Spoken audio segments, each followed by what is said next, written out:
معزز ناظرین، السلام علیکم ورحمۃ اللہ وبرکاتہ۔ میں حکیم قاری عرفان سعید آپ کی خدمت میں حاضر ہوں۔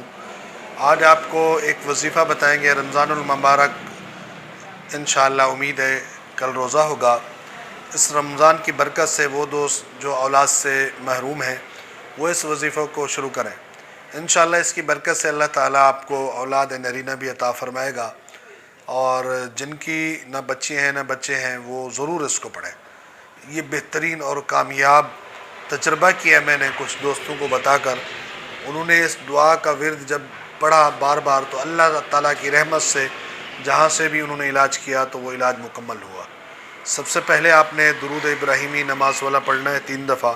اس کے بعد وَيَجْعَلُونَ لِلَّهِ سُبْحَانَهُ وَلَهُم مَّا يَشْتَهُونَ، یہ آیت آپ نے پڑھنی ہے۔ یہ 101 دفعہ صبح و شام پڑھیں۔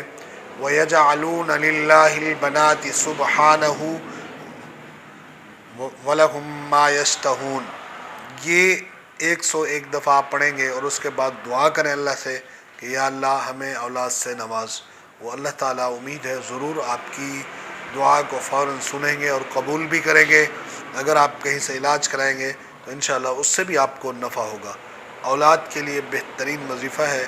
یہ رمضان آ رہا ہے، اس میں اپنی دعا کریں اور پڑھیں اور مانگیں تاکہ اللہ راضی ہو جائے اور آپ کی مراد پوری ہو جائے۔ جزاک اللہ۔